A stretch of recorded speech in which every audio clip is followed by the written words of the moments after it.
Jovem Confiança. Alô, Trovão Azul. Salve, salve, torcida azulina! Meu nome é Mike Gabriel.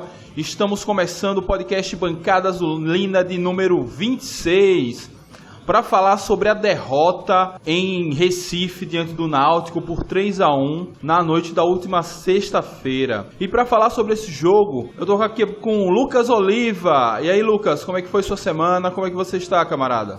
Mas tô com um pouco a cabeça inchada, sempre ruim perder, mas sempre olhando pro lado positivo das coisas, né? Perdemos numa hora certa, né? Se há a hora certa para perder, né? Então que o elenco, que os jogadores, comissão técnica, o técnico, tomem como aprendizado os erros dessa derrota nos aflitos e que o Dragão se fortaleça ainda mais o próximo jogo lá em Jampa contra o Botafogo. Beleza. E só uma correção, esse é o Bancada Azulina 27. Tô aqui já me confundindo com os números. Mas vamos lá, Jones Ribeiro. E aí, Jones, como é que você tá, meu querido? Como é que passou a semana? Mike, eu passei a semana bem e mal. Bem por conta da vitória e mal porque fui acometido por um problema de garganta e não pude ir ao último jogo e fiquei puto da vida e essa expectativa agora pro próximo jogo aqui diante de Santa Cruz. Mas um abraço para você, todos os companheiros de bancadas, bom dia, boa tarde e boa noite para quem tá nos ouvindo. A gente vai ter muito que falar desse jogo contra o Náutico. Beleza. E fechando a nossa bancada, Vinícius Ribeiro. E aí, Vinícius, como é que você passou a semana? Como é que você está? Fala, Mike, fala, Jones, fala, Lucas. Um forte abraço a toda a nação azulina. A semana começou muito bem, né? Diante da vitória contra o Imperatriz e a ansiedade para o jogo contra o Náutico, né? E, infelizmente, terminou de uma forma não tão feliz. Mas não chego a dizer que foi um final triste pra gente, né? Diante das circunstâncias que acometeram o jogo contra o Náutico lá no Pátio, aflitos. Né? Mas sigamos em frente.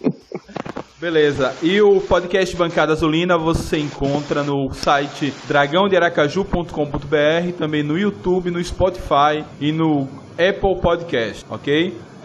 Repasse esse podcast para um amigo, para uma amiga que não saiba utilizar, ajude. Tenha dúvida também, peça a nossa ajuda aí pra gente levar essa mídia alternativa que fala exclusivamente do Confiança para mais azulinos e azulinas. Então vamos lá, vamos falar, fazer a tradicional tempo a tempo e depois a gente começa a destrinchar como foi o jogo. Então, para deixar Vinícius e Jones, que tem um tom de voz muito próximo, separados, vou começar com Jones. E aí, Jones, como você viu o primeiro tempo do time?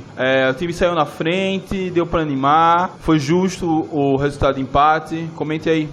Eu acho que foi justo, né? O primeiro tempo o empate foi um resultado justo, porque o Confiança conseguiu abrir o marcador, mas ele não conseguiu ter o domínio pleno da partida. Era muito difícil, inclusive, conseguir dominar uma partida com o gramado naquelas condições, mas são as condições da Série C. A gente precisa jogar de acordo com o regulamento, de acordo com as ocasiões que aparecem.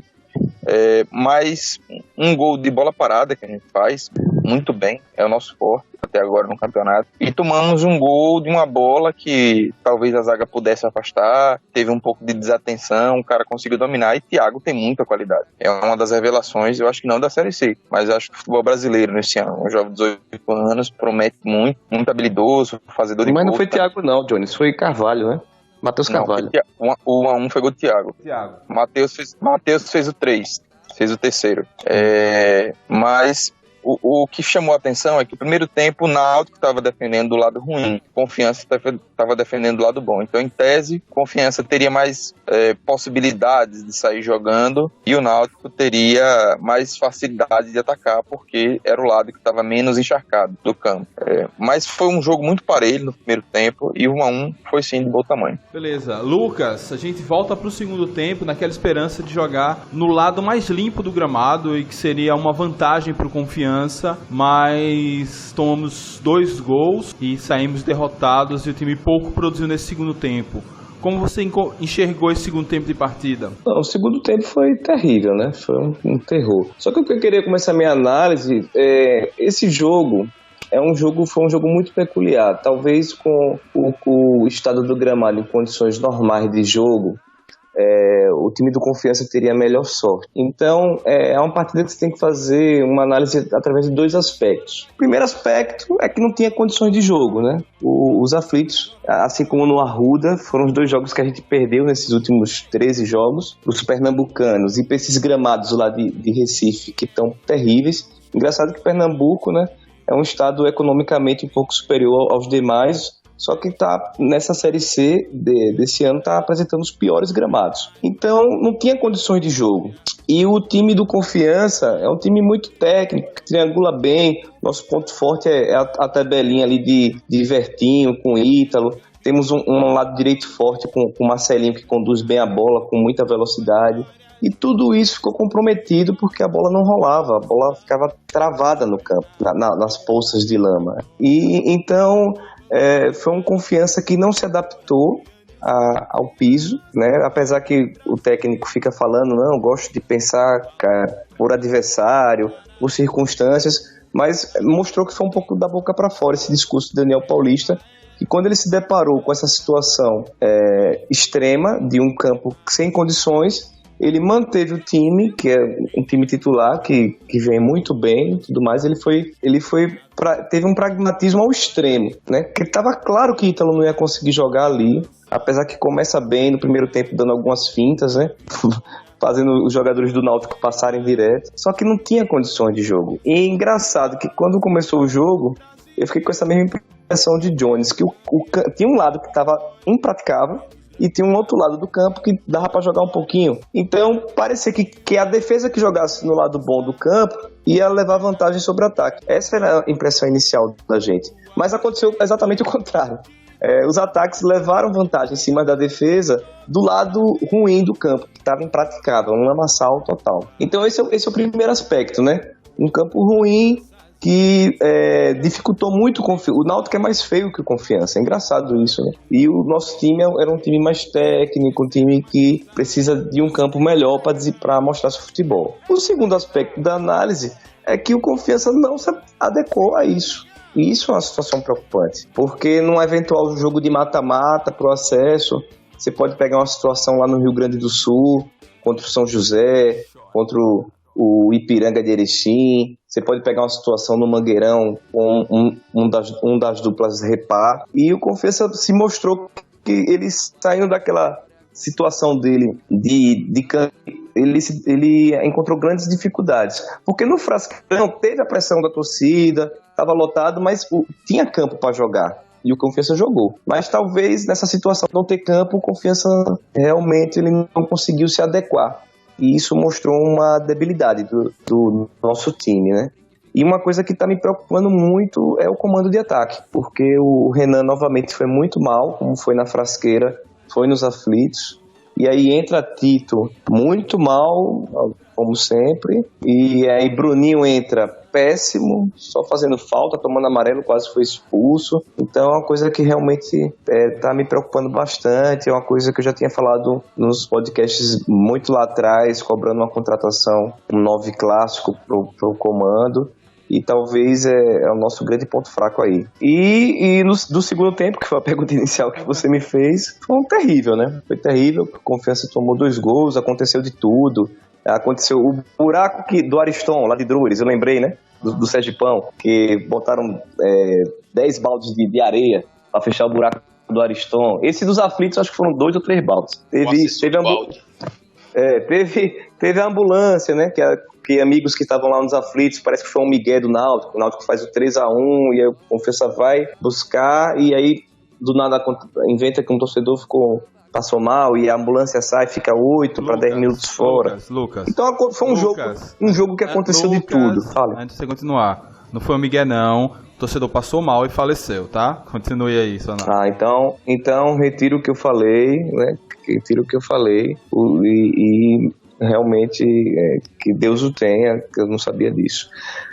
Mas assim, é um jogo que aconteceu de tudo, é aquele jogo de Libertadores mesmo, uma loucura, e o nosso Dragão não soube se adaptar. Inclusive eu até discordo um pouco de Jones, que eu acho que no primeiro tempo, no começo do jogo, Confiança estava assim bem, e estava dominando um pouco as ações, fez o gol, fez 1-0, o Náutico estava errando muito passe, devolvendo muita bola, estava um pouco deslocado. Então, o Confiança não teve aquele ímpeto de fazer logo 2-0 e encaminhar as ações. Então, eu acho que é um jogo para se esquecer, né? Pegar muitos aprendizados, questão de adequação a campo, né? Uma coisa que me preocupa muito mais é no jogo do mata-mata, apesar que a gente não está classificado ainda, então também tem que pensar nisso, né? Estava olhando aqui a tabela de classificação. O Dragão hoje tem 14 jogos, 7 vitórias, 24 pontos, né? Em terceiro lugar, o Náutico passou a gente no saldo de gols, que foi o gol que o Altemar entregou. Então, o resumo desses confrontos contra os pernambucanos, assim como aconteceu no Arruda, a gente viu uma reprise nos aflitos, que foi nossa zaga entregando gol. O gol que é o terceiro gol do Náutico, que nos tira o segundo lugar da tábua de classificação. Altemar, ele entrega para o atacante, é uma coisa bizonha, você vê que o campo falta um pouco até de inteligência para o jogador, né? Às vezes é a questão que o jogador está tão acostumado a sair jogando, que o nosso time é técnico, que ele continua fazendo o que ele sempre está fazendo durante o campeonato, né? Sair jogando, mesmo com o campo com aquele pasto que a bola não consegue andar, né? E Ítalo mesmo estava mais inteligente, ele fazia como futebol de areia, né? Como lembrando os velhos Júnior, ele dava aquela levantadinha na bola e saía jogando. E aí os outros não, né? Altemar entregou aquele gol, tirou nossa segunda classificação, mas vamos esquecer, Altemar tá perdoado, tá todo mundo perdoado. Vamos para João Pessoa, que eu acho que dá pra gente vencer lá. E tomara que o campo lá esteja em condições pro nosso time mostrar a bola que ele tem. E tem bola para mostrar. Beleza. Depois desse monólogo de Lucas, vamos passar a bola para Vinícius. Lucas fala que Daniel Paulista escalou o time errado, talvez montou o time errado. Mas a falta de jogadores que tem uma imposição física maior no ataque, como foi o caso do Náutico, principalmente no segundo tempo, não é um pouco da limitação do nosso elenco, não? Ou tinha como, de fato, mudar um pouco aquilo ali na escalação? Eu, antes de começar a análise, quero aqui parabenizar desde já a torcida azulina que esteve presente lá no Pasto, Aflitos. Boa presença. Em especial a torcida Trovão Azul, que esteve em grande número lá nos Aflitos, né, e nos representou muito bem. Então, um salve aí, um abraço para toda a galera da torcida da nação azulina. E com relação à pergunta, Mike, eu acho que não havia muito o que se fazer com relação à escalação do Confiança. Eu acho que nós temos opções limitadas, talvez uma peça ou outra a gente poderia, talvez até diante do que a gente tem na mão, né, mudar um pouco o ataque, entrar com 2 jogadores mais pesados, com Renan e Tito, mas Tito não atravessa uma boa fase, mas enfim, eu acho que não havia muito o que se fazer com relação à escalação, né? E aí a gente encontra aquela situação em que apenas um quarto do campo estava em condições de se praticar um bom futebol. Se a gente passar uma linha transversal no campo e dividir em 4, apenas um quarto do campo estava, que era o lado esquerdo de ataque do segundo tempo, era o lado bom, o lado direito de ataque era ruim também, não, então era impraticável. E aí a gente para e pensa, não, mas aí o campo é ruim para os dois. Não é ruim para os dois. O Náutico joga todo dia naquele pasto. E aí eu volto a chamar de pasto porque é um absurdo que uma partida de futebol profissional de uma divisão do Campeonato Nacional seja realizada naquelas condições. O Náutico tinha a opção de mandar o seu jogo num estádio melhor e opta por mandar naquele pasto. E aí prejudica o adversário. Seja quem for o adversário que jogar naquelas condições vai ser prejudicado, porque o Náutico tem costume de jogar ali em todas as condições e quem vem de fora não tem. Então, isso acabou por prejudicar nosso time, principalmente porque o nosso time é um time leve, um time que valoriza o passe, que conduz a bola, e aí não era impossível. O primeiro tempo a gente defendendo, a gente atacando para o lado ruim, a gente cansou muito. A verdade é que um pouco depois da metade do primeiro tempo, Renan já estava morto de botar as mãos nos quartos, como diz a história, para buscar. Então nosso time cansou muito fácil diante daquele lamaçal, e o Náutico só veio arriar as baterias na segunda metade do segundo tempo. Então isso nos prejudicou bastante, né? E aí a gente olhar para o banco para encarar essa situação desse estádio, desse pasto, né, cheio de lama. E a gente não tem muitas opções de mudar para que a gente conseguisse contornar essa situação. Concordo quando o Lucas disse que a gente não conseguiu se adaptar, mas é complicado conseguir se adaptar a uma situação como essa que foi apresentada na sexta-feira. Então, é importante registrar aqui o repúdio ao estado do gramado que se apresentou. O Náutico em nenhum momento cogitou em mudar o jogo para a Arena de Pernambuco, em nenhum momento quis mandar o jogo lá, porque sabia que levaria essa vantagem, né? Então fica aqui o meu repúdio, registro aqui o repúdio a essas condições que foram apresentadas.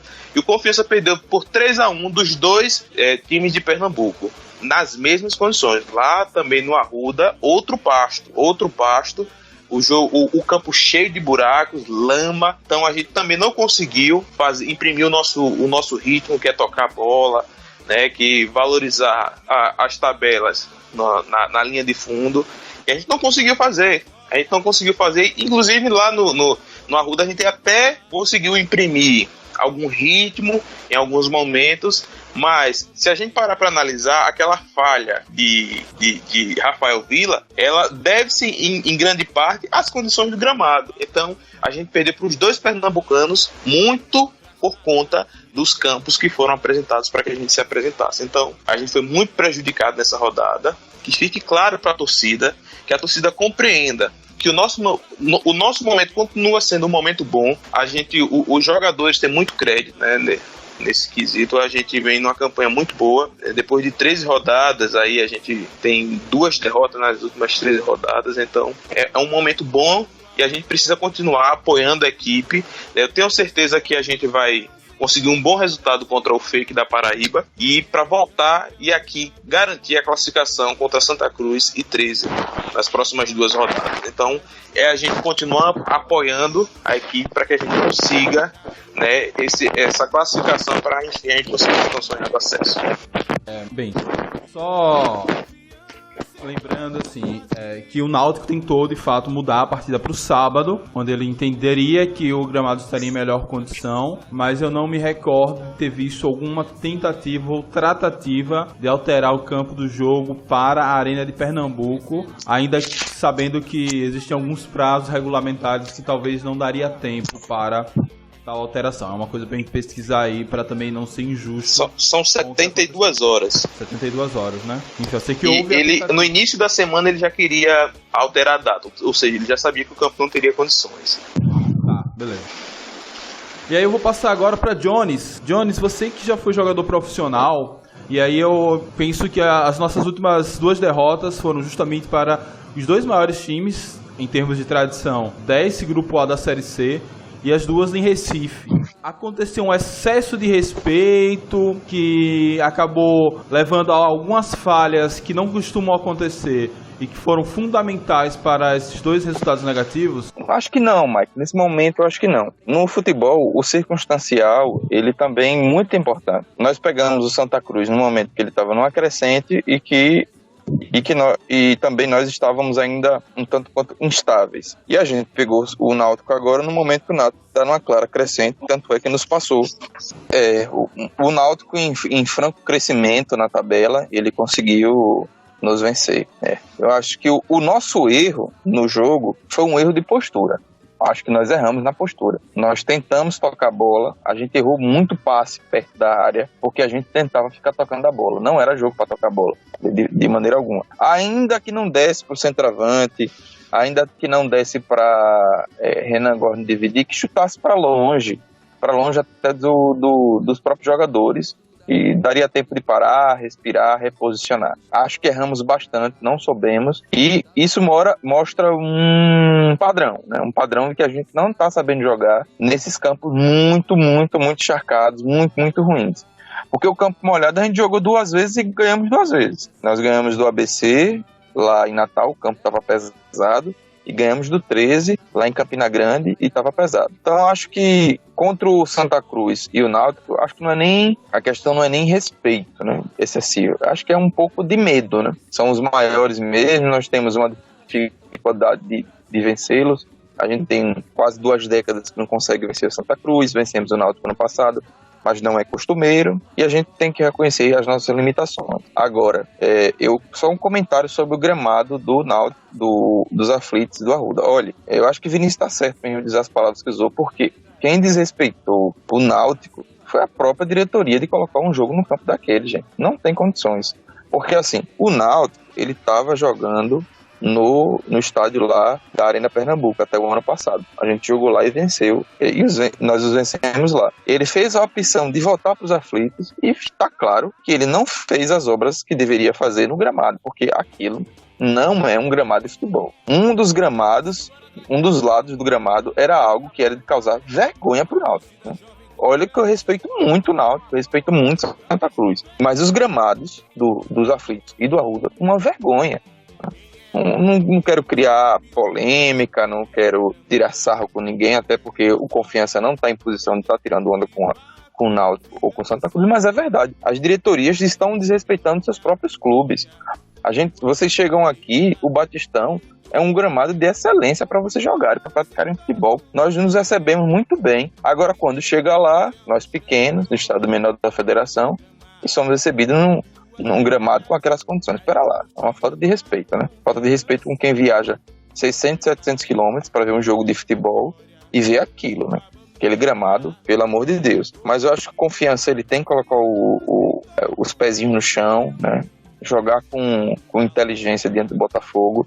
Existe a possibilidade do gramado lá também, do Almeidão, tá pesado. É possível que chova essa semana, e a gente sabe que lá, quando chove, também encharca. O ano passado nós jogamos lá, acho que na terceira rodada da Série C do ano passado. O campo estava muito pesado, nós perdemos até, estava muito pesado. Então, Confiança tem que se preparar porque tudo pode acontecer daqui para frente, né? Arbitragem, tem muita coisa que influencia. Sobre o nosso time, Mike, uma coisa que eu acho que a gente precisa ver é que tá chegando no limite de contratação. É difícil, não tem dinheiro, não tem jogador, mas eu acho que vai ser muito preciso contratar. Pelo menos no momento, 2 peças que eu vejo que são mais urgentes. Primeiro, ele parece que tá com uma certa desconfiança na reserva ali de Amaral, e Amaral claramente não tá com condições totais de jogo. Ele saiu machucado de novo, e ele teve um lance que os caras arrancaram, ele correu pelo meio, dava pra ver que ele tava com a perna pesada, sem poder, com medo de esticar, ter uma distensão. Esse é um ponto, e o outro a gente precisa de um centroavante, realmente, né? O pessoal, o Renan vem fazendo seus gols, tem 3 gols, vem dando conta, mas até por conta da fase do título, né? Quando o Renan deu gás, cansou, ele não foi bem, mas ele brigou muito no primeiro tempo, tanto é que cansou logo. No segundo tempo tinha que ter um jogador com as mesmas características, e nós não tínhamos. Nós tínhamos Tito, que sabidamente é muito técnico, mas que não briga com uma mosca. Então é algo que a gente precisa considerar com urgência. Beleza. Os eliminados da Série D estão aí no mercado, disponíveis. O Sampaio trouxe um do Altos e que está dando muito certo por lá. Talvez seja um caminho aí para o Confiança. Ô Mike, engraçado que Daniel Paulista brigou tanto com o Sidraque para treinar no Batistão, e tô vendo que é melhor o Confiança treinar no Proletário mesmo, para se adaptar às condições dos gramados que a gente vai enfrentar. Carla, seja bem-vinda. A gente tá entrando aqui com Carla Ferreira. A gente já tá virando a chave para começar a falar do jogo contra o Botafogo, nosso próximo desafio na Série C. E aí, diga como você encarou essa derrota na sexta-feira, de sua visão. Ai, gente, eu fiquei muito down. Não tem como eu não expressar isso. É claro que a gente compreende, assim, sabe? Eu sou a pessoa muito compreensiva, que entende que a gente nós estamos numa boa fase e tal, e que em algum momento a gente ia, né, não ia ficar 10-10 o tempo todo, toda hora, né? Até porque a gente sabe que não tem jogo fácil. E sabendo de todas as condições, eu sabia que não era um jogo fácil. Então, desde a semana passada eu já estava, até na última gravação, eu fui bem modestinha com o placar, porque eu estava muito preocupada, e eu vinha me preocupando, tipo, em que postura realmente a gente tomaria lá e tal. E assim, né, a gente espera que não seja 100%, mas que a gente não espera ver o que viu, né? Eu mesmo não esperei ver o que vi. E aí fiquei mal, fiquei triste e tal, aquela velha ressaca, aquela zoeira dos anti e tal, mas aquilo, né? A gente bola pra frente, a gente pensa em várias coisas, a gente pensa no campo, a gente pensa no que a gente poderia ter feito melhor, que com certeza vocês comentaram e tal, e tipo, não vai... que eu acho que vocês ponderam muito bem essas questões. E agora é pensar pra frente, é a gente colocar na cabeça que passou e que isso não resume a nossa fase, sabe? Esse jogo não é o resumo do campeonato pra gente. A gente já avançou muito pra gente parar nesse acontecimento, entendeu? Então é acertar o que a gente tem pra acertar e ir com tudo pra cima do Botafogo. Beleza, e falando em pra cima do Botafogo, tô passando a bola agora pra Lucas Oliva. E aí, Lucas, vencemos o Botafogo no primeiro turno por 3-0 aqui no Batistão. O que fazer pra vencer em João Pessoa e começar a acabar com essa incômoda freguesia que a gente tem em frente ao Belo? Mike, acho que o Dragão vai mordido, viu? Acredito aí que a gente vai continuar a nossa tradição nessa Série C 2019. Vamos derrubar o técnico do Belo. Não caiu ainda não foi, Jones? Vamos derrubar o técnico do Belo. E acho que o Dragão vai mordido, porque o nosso time é bom.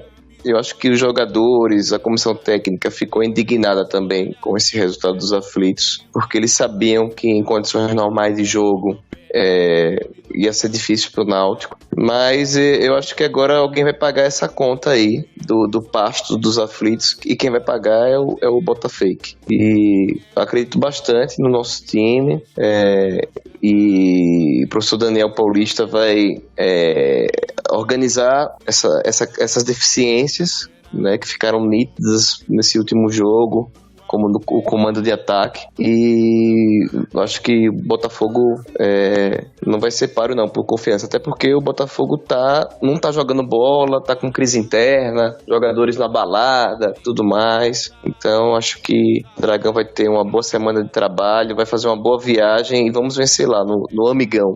Beleza, Vinícius, Botafogo tá, dos últimos 5 jogos, perdeu 3 e empatou 2, vem de uma derrota para o Imperatriz de virada, começa vencendo, e o Cavalo de Aço lá em Imperatriz vira o placar. Aí tentando fazer um pouquinho de advogado do diabo, quais são as armas que o Botafogo teria para nos vencer e como o Daniel deveria botar as barbas de molho? Vinícius? O microfone tá desligado. Vinícius, o microfone tá desligado. Ok, me ouvem agora? Agora sim. Sim. Então, Mike, eu tento fazer uma análise, tento fazer o papel do advogado do diabo com relação ao Botafogo, mas, assim, o Botafogo tem um jogador muito interessante. Eu acho que tem poucos jogadores nesse nível, que é o Clayton, né? O Clayton é um excelente jogador, né? Eu acho que a gente tem que estar muito atento com esse jogador, mas enquanto conjunto o Botafogo vem muito mal, né? E é importante a gente lembrar de um retrospecto aí para os supersticiosos, né? Que no primeiro turno a gente perdeu de 3-1 para um pernambucano, numa sequência de 2 jogos fora, e no segundo jogo a gente ganhou de 3-1 de um paraibano. Então a gente agora perde 3-1 para um pernambucano em um gramado ruim. Novamente a gente sai agora para jogar com um paraibano. Então acho que inclusive é meu placar lá no Amigão, 3-1 Dragão. E aí o universo conspira mais uma vez para que a gente se reabilite diante de um paraibano. Então, com relação à sua pergunta, Mike, eu acho que a gente tem que estar muito atento com o Clayton, que é um jogador que é extremamente insinuante, que vai pra cima, é habilidoso, finaliza bem, tem bom passe, é um cara muito completo. Então a gente tem que estar muito atento com esse jogador. O Botafogo tem um bom goleiro também, né? Então furar a defesa não vai ser tão simples, tão fácil, até porque a gente, à frente do nosso time, nós não temos um comando de ataque tão efetivo, mas a gente tem uma vantagem que muita gente faz gol no Confiança, né? Nós temos aí zagueiros artilheiros, temos meias artilheiros, então todo mundo faz gol no Confiança, então é um ponto positivo. Então eu acho que os 2 pontos principais nesse momento no Botafogo é o goleiro e o Clayton. Eu acho que é esse o nome dele mesmo, Clayton, que é muito bom jogador, muito bom. O Marcos Aurélio não atravessa um bom momento, inclusive é um dos envolvidos na polêmica da balada, se não me engano. Então eu acho que o momento é um momento da gente ir pra cima, a gente garantir os 3 pontos. Eu acho que a gente tem totais condições. Eu acho que na pior das hipóteses, um empate, mas eu não enxergo esse empate como uma possibilidade muito clara. Eu acho que a maior probabilidade nesse jogo é da gente ganhar. Isso não é desrespeitar em nenhum momento a equipe do Botafogo da Paraíba, né? O Botafake. Isso é apenas uma constatação do momento. Óbvio Óbvio que o futebol se ganha dentro das 4 linhas, mas a gente analisa a nossa esperança de acordo com o momento de cada time. E o momento do Botafogo, nesse momento, é muito ruim, né? Um retrospecto ruim, e aí então a gente precisa aproveitar para voltar desse tour pelo Nordeste aí, com pelo menos 27 pontos, e aí a gente garantir a nossa classificação dentro de casa contra o Santa Cruz e contra o 13 da Paraíba, e já jogar com o Ferroviário lá classificado. E espero pegar o Ferroviário também numa situação em que já esteja desclassificado, para que a gente consiga, né, uma colocação melhor. O Ferroviário trouxe Marcelo Vilar depois da passagem desastrosa de Leandro Campos. Enfim, vem problema por aí. O time é bom deles e só precisa de um ajuste aí para retomar ao bom momento. Vamos para os palpites. Dessa vez ninguém ganhou as 2 Serpa Gold, que ninguém apostou na vitória do Náutico, nem no placar. Então vamos lá. Carlinha, qual o seu placar para Confiança, Botafogo da Paraíba versus Confiança no próximo dia 4 de agosto? Nossa senhora, veja, eu já posso ser eleita como a pessoa mais desconfiada do podcast, porque eu não vou apostar placares altos nem elásticos fora de casa. Então eu aposto, porque já dizia o pessoal do Mil Grau lá, o que vier é lucro dos jogos fora de casa, então eu aposto 1-0, 2-0 no máximo, não é muito placar não. Beleza, 1-0 ou 2-0, sai do muro. Tá, peraí. Meu Deus. Ela não quer a Serpa Gold. 2. Tá, vou ser otimista. 2. Aqui não. 2-0. Lucas Oliva, qual o seu placar? Eu vou na superstição aí do meu amigo Vinícius, né? Vamos 3-1 Dragão, assim como a gente fez contra o 13, lá em Campinas. Beleza. Jones Ribeiro, qual o seu placar aí para esse Botafogo e Confiança? Olha, eu vou até explicar a Carla sempre meus palpites. Quando Confiança joga fora, eu sempre acho que para vencer um jogo, ele precisa fazer 2 gols, porque é muito difícil você não tomar gol fora de casa. Então acho que a gente vai vencer, vai ser apertado, vai ser 2-1, mas a gente vence. Beleza. E Vinícius Ribeiro, para você que não bebe, vai ser 2 água mineral. Diga aí, qual o seu placar? O meu placar é 3-1, Vertinho, Ítalo e Renan Gomes pro Confiança e Thiago Enes para o Botafogo, para ser tudo novo.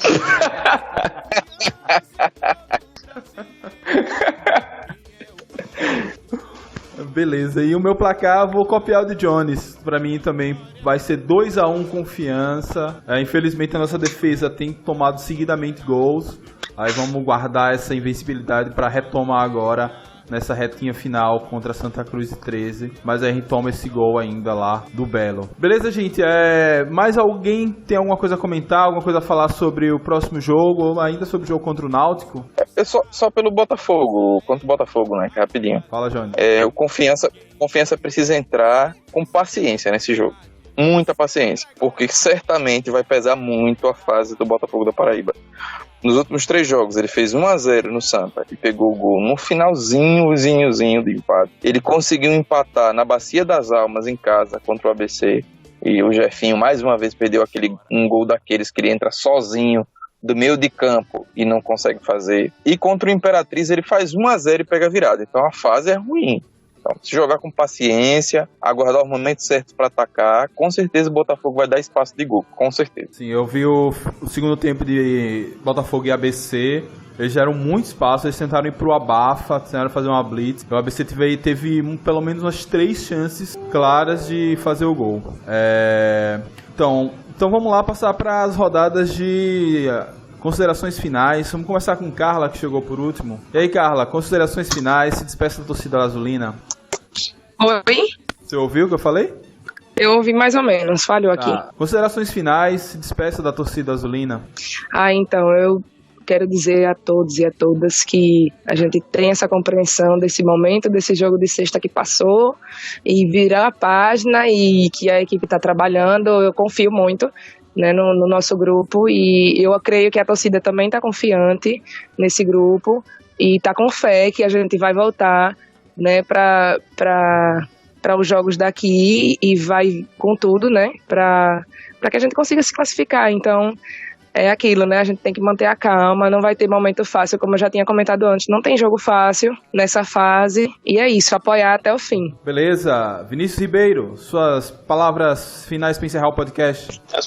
Minhas considerações finais são no sentido de pedir mais uma vez o incentivo da torcida proletária, da massa proletária, dizer que a gente não pode parar de acreditar por conta de uma derrota. Acho que a vitória vem. E para finalizar, eu quero dizer o seguinte, com todo respeito ao Botafogo da Paraíba, mas para mim Belo é cantor de pagode que já foi preso, então nada de bom a gente vai passar por cima. Lucas Oliva, suas considerações finais. Mike, desejar uma bela semana de trabalho para o elenco proletário e que nossos jogadores entendam que quem está pressionado é o Botafogo, né? Confiança está aí, tá 12 jogos com uma derrota só, veio agora a segunda e nós estamos bem. Essa é que é a verdade. E que perdemos mais pro pasto dos aflitos do que pro próprio time do Náutico. E que lá em João Pessoa a gente volta e vê aquele Confiança inteligente, tocando a bola e dificultando bastante pro Botafogo. Boa semana para todos. Beleza. E para encerrar, Jones Ribeiro, e aí, suas considerações finais? Reforçar também, como o Vinícius fez, dizer, olha, compra o ingresso, galera, pro jogo contra o Santa Cruz, vamos com tudo por esse jogo contra o Botafogo. Mas se vier um empate, que é possível acontecer, a gente sabe que no futebol tudo pode acontecer, não é um resultado ruim, é um resultado que nos deixa com certeza vai nos deixar, pela nossa pontuação, no G4, pra gente vir para nossos domínios.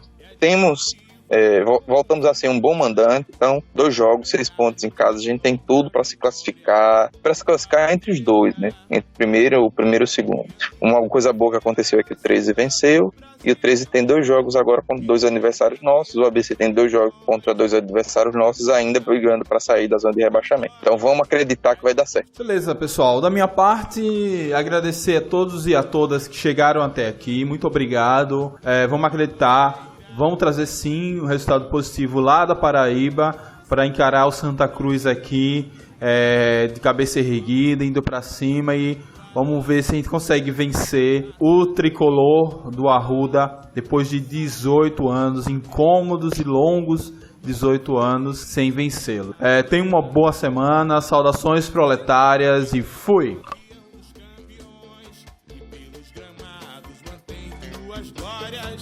A desportiva confiança, os operários teve